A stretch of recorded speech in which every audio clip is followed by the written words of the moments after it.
Well, folks, thanks for joining us. Today we've got a special guest with me, David Sage. He's a pastor of Grace Community Church here in Alta Vista. Scott's not able to join us today, but I'm sure he'll come back again in a future episode.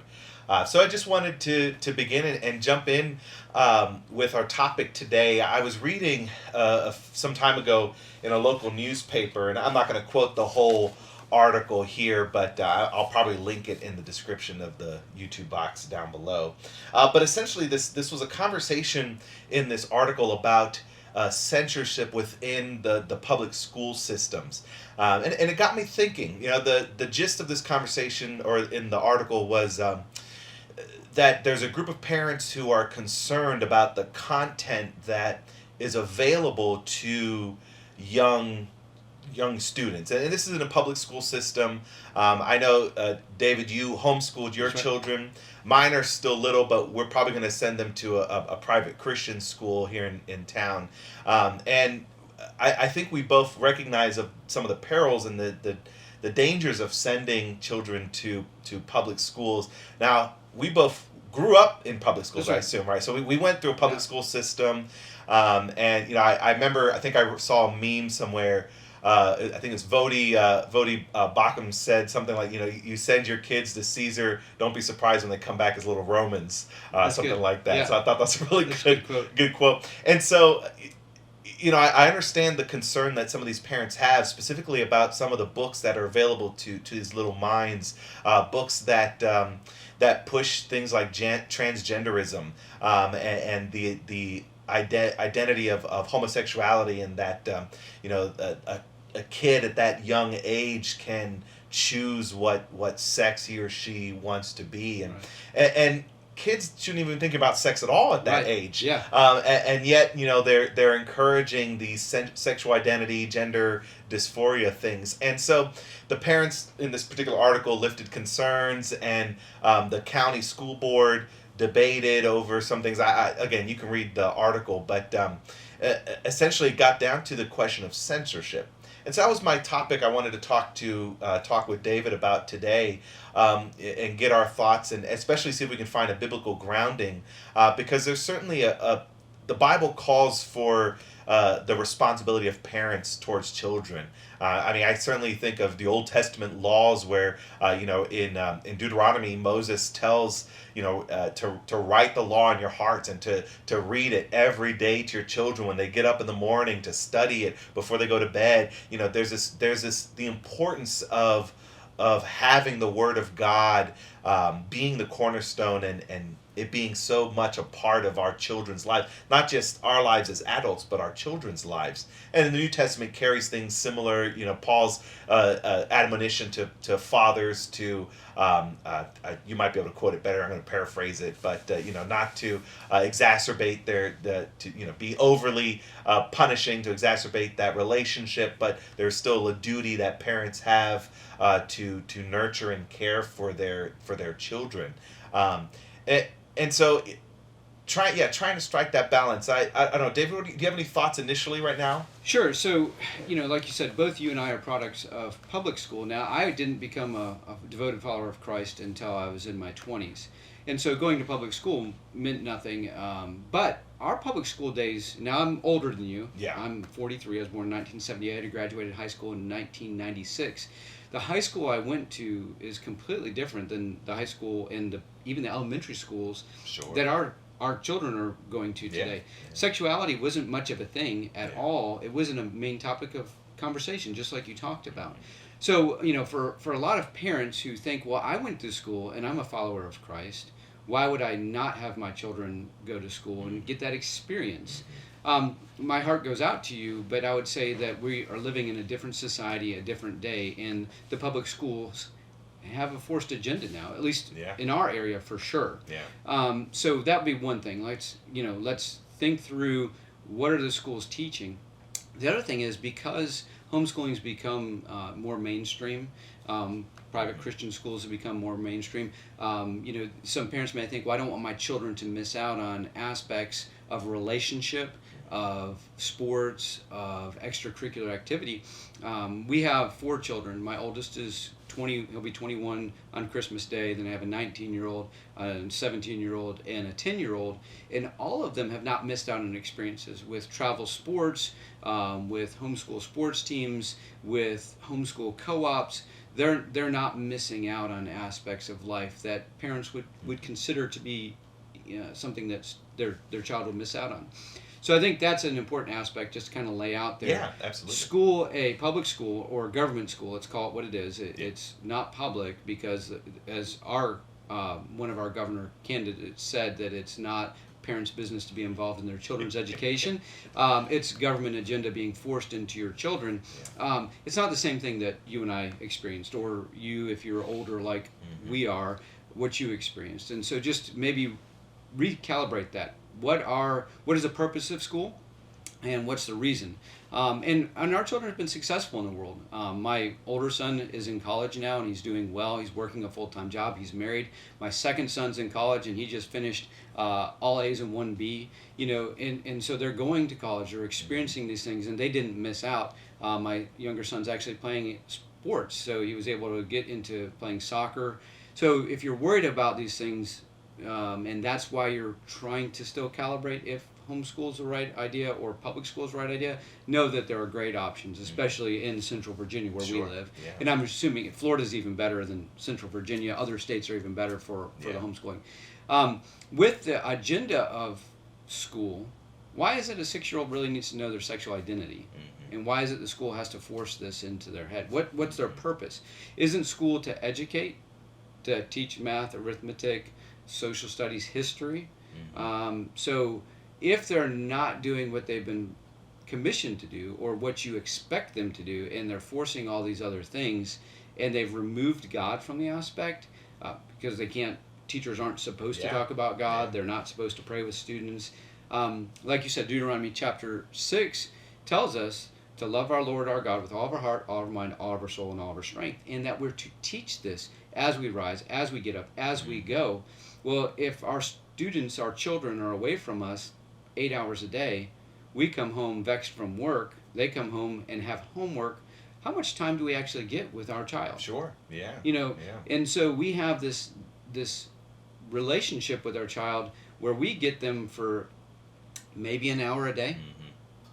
I think there was a study that came out, I want to say 10 years ago, that said the average father spends 5 minutes a day with their son. Wow. Or their children. Wow. Can you imagine? So who is a greater voice in our children's heart, in our children's mind? And so I think that's an aspect that we really need to grapple with. It's my responsibility to raise my children in the admonition of the Lord. Not my school, whether that's private school or a homeschool co-op or a public school. Yeah. Am I able to do that well in the system of government school, where they're up at 8 o'clock and then they're forced to do... Why do they have these students for 8 hours a day and then they have 2 hours of homework? Yeah. We get all of our homeschooling done in less than 4 hours a day. Yeah. So we have all this extra time to be a family, to let our kids really develop their skills or chase their passions. Sure. But it's almost as if it was designed to overcrowd a student's mind and eliminate the parent completely from the student's mind, our children's mind. And again, when we come and stand before God in the throne room of heaven and we are giving account for what we were stewards over, I'm a steward over my children. As a head of household, absolutely, I am the head shepherd. And if I didn't lead my children in the way that they should go, if I didn't give her the ability to raise our children in the admonition of the Lord, teaching them, who stands accountable for that? The public schools, the government schools, or me? It's me. So I think we need to really, as a Christian nation inside of a pagan nation, understand our rules, our responsibilities. We live in two governments, right? Yeah.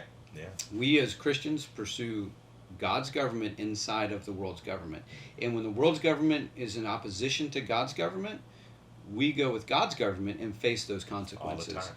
And we will stand in judgment based on how we handle God's word and His will versus what we did for the government of the public, whether that's the United States of America or if you're in China or if you're in Iran.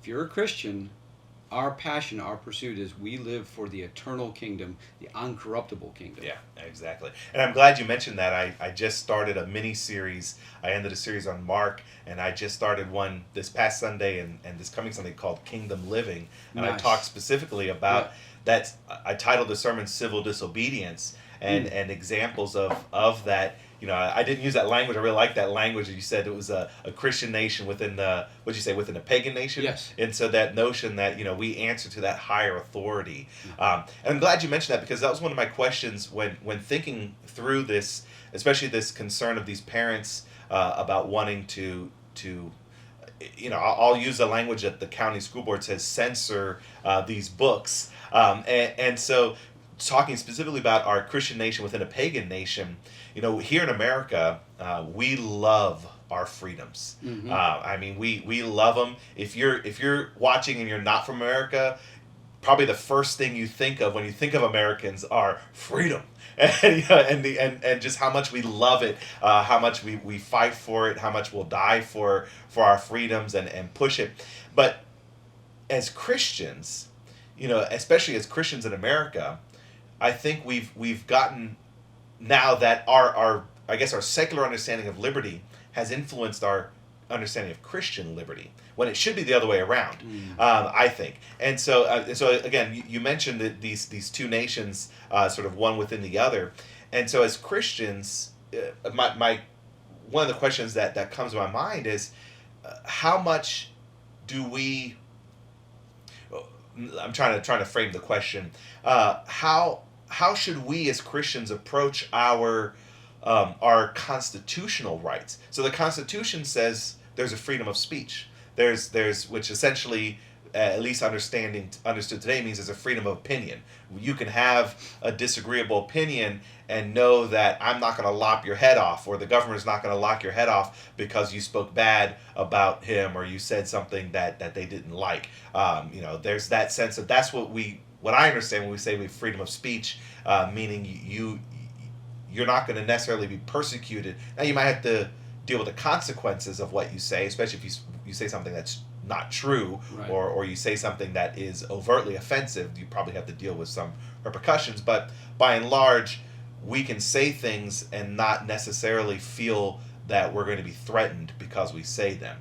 Now, balancing that with our Christian understanding, and again, going back to this conversation about these books and things about sexuality within the public school system. The public school system loves the freedom of speech, and that's what they point to. They point to the First Amendment and say, if we censor these books in our public school system, we are now breaking the First Amendment, or going against the First Amendment. And as a Christian, I have to say, I'm okay with that. Or do we have to say I'm okay with that? Is it okay to break the First Amendment to follow, you know, the First Amendment to, honor God with all our hearts, with all our soul, with all our minds? And you know, again, I'd probably have to say yes. And that's where I think one of the challenges for American Christians is divorcing those ideologies and placing the Christian ideology over and against our national ideology. I don't know. What are your thoughts on that? Well, I agree. So one thing that's kind of wrong with our government today is they have they're hypocritical. Oh yeah. Are there any books that are currently banned? The answer is yes, there are. Yeah. And if there are currently books that are banned, who got to make that decision? And if you're going to ban any books and then not ban other books because of this freedom of speech, then you've made yourself a hypocrite, and you're actually forcing an agenda. And I think we have to realize that somebody fought a battle and won that battle, and that's how those books got banned. Whether it would be the Song of the South from Disney. Yep. You know, why is that book banned? But now we can have a blatant book about pedophilia and LGBT community, and that's is okay, and this is evil.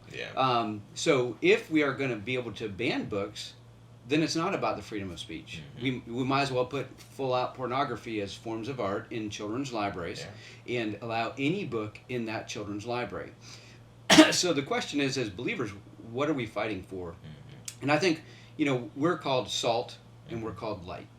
And what is salt? For us, when we think of salt, we think of it as just a seasoning we add to our food to bring flavor to it. But in the biblical mindset of salt was a preserving agent.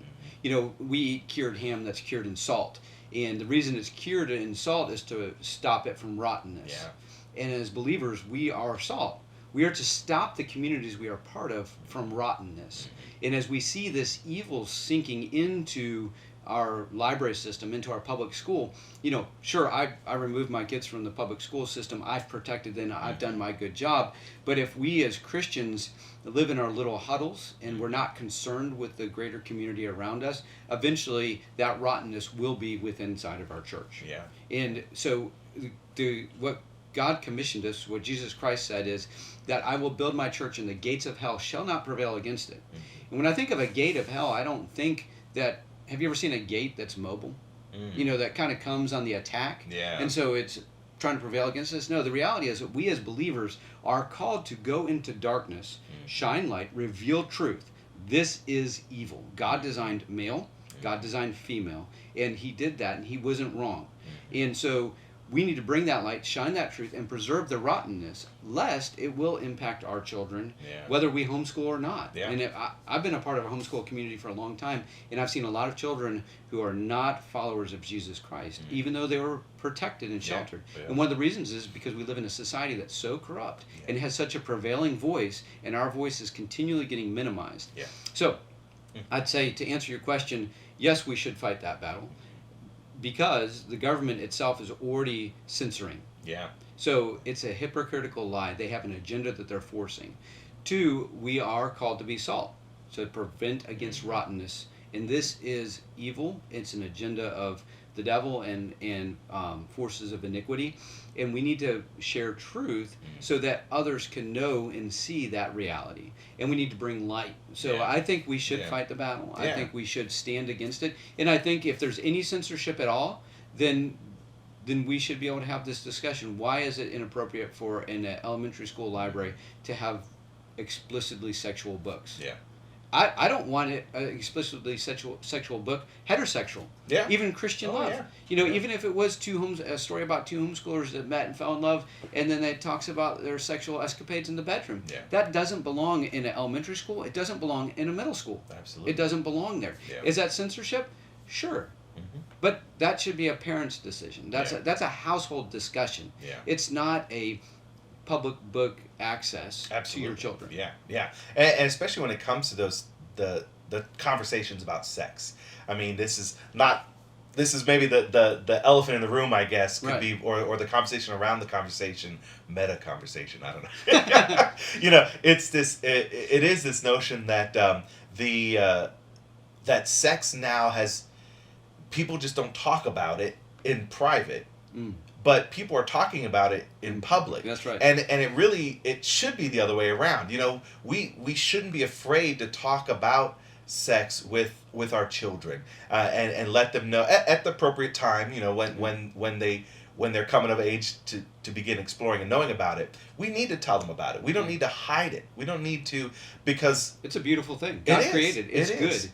And sex was before the fall. Absolutely. And now sex is being, it's always been corrupted. It's been corrupted since the fall. And so TikTok, it's all over, whatever TikTok, if you're young, you know what those are. All these YouTube. The internet has given us access to easy access to things like pornography and stuff, and it's everywhere. Yeah. And if we don't have a right understanding of sex, including sexuality, then absolutely, it doesn't matter if you're homeschooled, if you live under a rock and suddenly you're thrown into the secular world, you're going to encounter a secular ideology of sex and sexuality, and that's not a good thing. Right. If you had a response to that, go ahead. But I want to change gears just slightly. I fully agree. We as Christian parents need to make sure that the children understand the beauty and the purity of sex. With sex, it's a gift that you have that only one other person in the entire world can gain. Yeah. If you follow God's will and his plan. And what a beautiful thing, and how the world has cheapened it and made it something that's to be shared for everybody. And when you have that kind of bond, that one man and one woman have an intimate relationship, an intimate knowledge of each other that no one else has. Yeah. That's special. Yeah. And what the world has tried to do is take this special relationship and taint it and take its glory away from it and made it common. Well, it's not meant to be common. It's meant to be unique and special and protected, and the world is not doing that. Yeah. And so we as Christian parents, as believers, as followers of Jesus Christ, we need to make sure that our children see that beautiful picture. Yeah. And so that they can have and hope for that image. Yeah. And I'm glad you mentioned that, because you talk about the uniqueness and the specialness of that intimate relationship. Another word that's related to that is holy.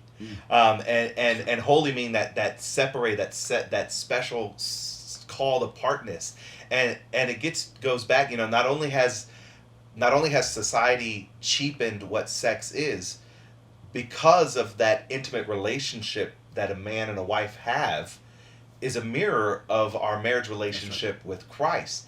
And when marriage in the house has been cheapened, and that relationship, that intimate relationship, has been cheapened, I'm not surprised that people don't understand what church is about. Right. That they don't understand what having a relationship with Jesus is about. That's right. And it's not sexual, but it's intimate. That's right. And we need to have an intimate relationship with Christ. And Christ has a relationship. And I always go back to, I think it's Matthew chapter 7, 22, where Jesus talks about folks who will come, when in judgment, when he stands before them and they say, well, Jesus, we did these things in your name. We prophesied, we cast out, we did all these wonderful things in your name. And Jesus says to them, I knew you not. Depart from me, you workers of lawlessness. It's not that Jesus didn't know their names. It's not that he wasn't aware of who they are. It's that intimate knowledge that I understand that Jesus is saying there. I knew you not, meaning I did not know you in an intimate, loving, close, in that holy, unique, sacred relationship. That's right. I knew who you were, and you knew who I was, but we didn't actually know each other. Right.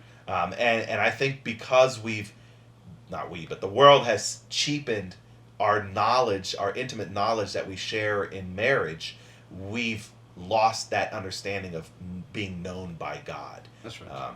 I appreciate that you also mentioned the gates of hell shall not prevail against the church. And I've never even, I guess I've never really studied that, but you're absolutely right. And it never even crossed my mind that, a gate isn't on the attacking force. If anything, a gate is a defense mechanism.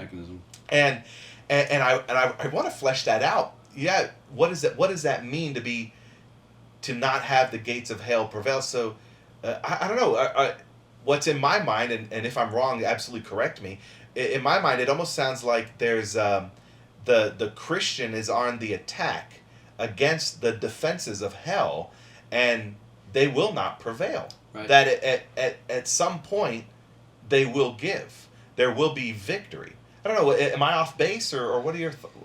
Have you? I assume you've probably studied that passage and preached on it. I've thought about it a lot. Because I think especially because we're a homeschool family, and because we've kind of withdrawn a little bit from society. And as churches, what are we? We're huddles withdrawn from society. We don't talk about missions like we should. We don't talk about evangelisms. I mean, how many times are we evangelistic in our churches? How many times do we as a church go out and make disciples versus what we've become, in a sense? If you look at the model of the church, it's almost become a second Israel, but it's now hundreds of thousands of Israels everywhere, where God was in a temple and the world would come and see the glory of God. And that was the witness of Yahweh. Now, what Christ did is he made us the living temple, living stones being built together. And he said, as you go, make disciples. But what the church has done is said, no, we're going to have the hired professional, Ed Soto. He's going to be our witness. He's going to be our evangelist. He's going to be our missionary. And what we're going to do is we're going to invite people to church so they can hear Ed. Yeah. And so what we're doing is we're trying to shrink back, create walls around our Jerusalem, our Israel, and then we never really go out and do the work of mission. And so what I believe we're called to do is go out and live life in society, among society, being light, being salt, and being evangelist. We heralding the gospel. The gospel is the good news. Jesus Christ has come. The conquering king has come and defeated sin, defeated death, and he has victory in my life and in my world. Meaning, I'm no longer dead. Mm-hmm. I've been raised to everlasting new life. My sin that so easily ensnared me, that had me in bondage, that I was dead in, he has raised me from that death. And we don't project that victory. We don't share that victory with others. And so we're meant to go out and do that. Now, what does that mean? I think that's every aspect of our lives, whether it's in our marketplace, whether it's recognizing that there are school board meeting in our local county or our local city, and going to those and sharing the truth so that they know. And maybe another parent sitting there, and you're able to say something that hits them for the first time. Yeah. Like, why is it that schools are so interested in teaching my children sex? Yeah. In the elementary school. Why does my 6-year-old, who should be playing with Legos and toy trucks or Barbie dolls or whatever they're playing with, need to be thinking about sexual activity? Yeah. Why is it that when a kid gets a vaccination, they're getting a vaccination for an STD? Mm-hmm. I don't know if you've ever looked at that list of 30 vaccinations that your kids get, but some of those have for STDs. Why? Yeah. Why are we worried about our kids getting STDs? Yeah. And then why are we teaching sex in schools? What's our next agenda after LGBTQ? Yeah. It's pedophilia. And those things are already in the ranks. Evil's never going to be satisfied. It's always going to continue to pursue. So what do we need to do? We need to go out in the offensive. And that's why we see in Ephesians, take on the full armor of God, because we're equipped for battle. We're not supposed to be these little huddles where we get together and we just hope that the evil world doesn't come in and infiltrate our ranks. Yeah. Because I guarantee if that's what we're doing, it already has. Yeah. Yeah. So we need to be on the offensive, mechanized to go out into the world and show and share the gospel. Yeah. Now, we know by reading the book of Revelation, it's going to get worse before it gets better. Christ is going to come back and set everything right. But we continue to fight, and we will prevail. Yeah. We are the winning team. Yeah. Jesus Christ wins. So even though the world seems darker today, and it does seem darker. Yeah. Even if I were still living in a secular world, it's when I went to high school. Yeah. The good old boys had their hunting rifles in the back of their pickup trucks on their gun rack. That was normal. Yeah. Now, after I graduated, I had a buddy who was still in school. This was after Columbine. He got expelled for having a BB gun in his car. Wow. We carried our knives in our pocket knife. It's a tool. Yeah. It wasn't a weapon. Yeah. Now, we can't... A kid draws a picture of a gun on a piece of paper and they get expelled. Yeah. What kind of sick world do we live in? Yeah. It's dramatically transformed. So why is it transformed? We've removed God from public schools. We've removed God from government. We've said, don't talk about politics and religion. Yeah. And we, the church, have listened. Yeah. And bowed down. Yeah. And what we see is that darkness coming in and that rottenness coming in. And we're hoping that when we put a little salt on one spot of the ham, that it's going to preserve the rest of the ham. Yeah. It doesn't work. Absolutely not. And that's one of my soapboxes is the church's giving over of its responsibility. Yes. I've probably mentioned this before, and I know my folks have heard it a couple times. It was the church who ran the schools. It was the church who ran hospitals. It was the church that ran the welfare programs. Yeah. All these things that now we've handed over to the state, to the government, to the magistrate, and the magistrate has we have a separation of church and state in our Constitution. But now it's become a separation of state from God, to the point that now the state, in many places, has become God. Right.